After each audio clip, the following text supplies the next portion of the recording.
Hi, I am Mukti Prakash Roy of the Department of English of AKPC Mahavidyalaya. I'm making this video because students are missing classes on account of the pandemic caused by the coronavirus. So through this video, I want to compensate for the classes that they are missing at present. Now, this video will be on a part of their syllabus, part of the 6th semester syllabus, which deals with criticism, literary criticism, and which includes An Apology for Poetry by Sir Philip Sidney. Now, this is meant for non-detailed study, so I'll be just discussing some major points which the students have to remember while writing their answers in the final examination. Now, before we start discussing An Apology for Poetry, we have to probe into the historical context in which the work was written. We must understand that An Apology for Poetry was a typical product of the Renaissance when many opposing beliefs or values were at play, and they were in a kind of tension, and that's why most of the works written in the early and later years of the Renaissance are characterized by ambiguities and ambivalences. So An Apology for Poetry is also an ambiguous work and an ambivalent work. So when the Renaissance came, during Renaissance, the tradition of classical criticism was also or became also accessible to the English scholars. Before that, there was not much of a literary criticism to speak of in the English language. Now, people became familiar with the works by Plato, Aristotle, Horace, Longinus, et al., and they also focused their attention on the literary compositions of their own day. Now, these early scholars were also a bit confused about what kind of literature they should promote. On the one hand, they were drawn to the classical tradition. On the other hand, they felt the need of developing their own indigenous literature. So they wanted the classical literature to serve as a model for the writers in their own country. But on the other hand, they wanted their own indigenous literature to develop its typical national or their own cultural insignia or the hallmarks of their own cultural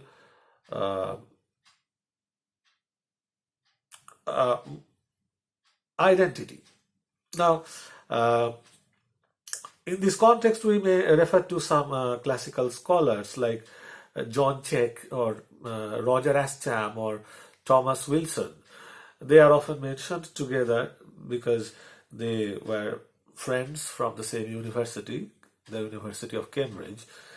And Sir Philip Sidney was also somewhat like them because on the one hand, he felt drawn to the classical tradition. He was a member of a society called the Areopagus, which promoted classical literature. But in practice, he usually followed the native tradition. And these people who became familiar with the classical criticism, they were also divided because the classical criticism is also divided with respect to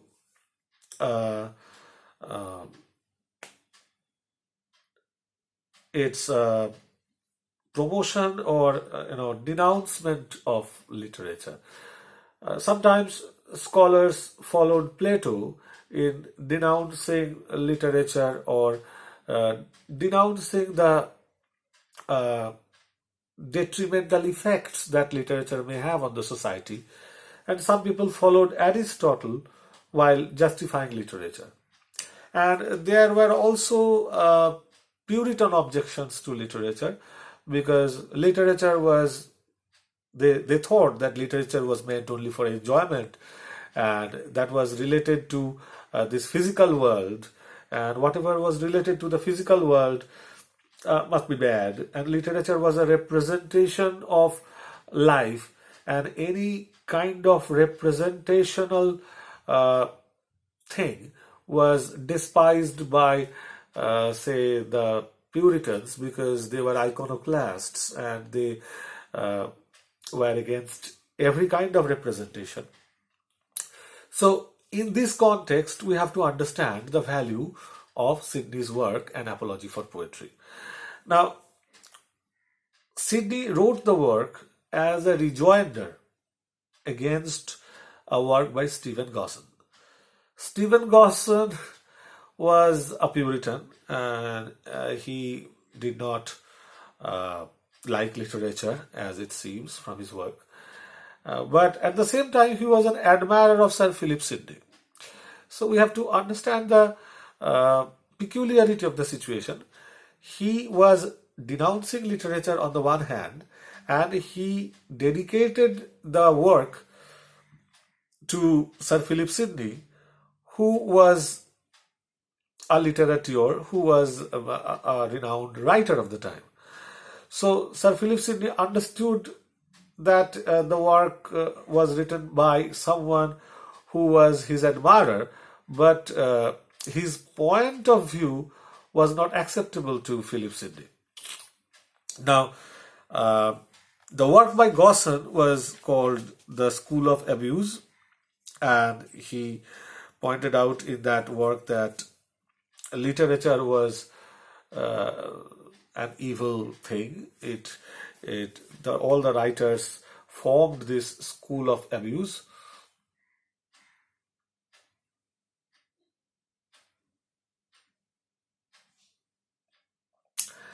And let me just refer to some major allegations that he raised against poetry. First, he pointed out that a man could employ his time more usefully than in poetry. Second, that it is the mother of lies. Third, that it is the nurse of abuse, and that Plato had rightly banished poets from his ideal commonwealth. Now, all these allegations were raised by Stephen Gosson in his School of Abuse, which he published in 1579. Now, let's first discuss these allegations. He says first that a man could employ his time more usefully than in poetry. So what Gosson means is that indulging in literary activities is a wastage of time. So it's like idling away one's time. So it is sinful because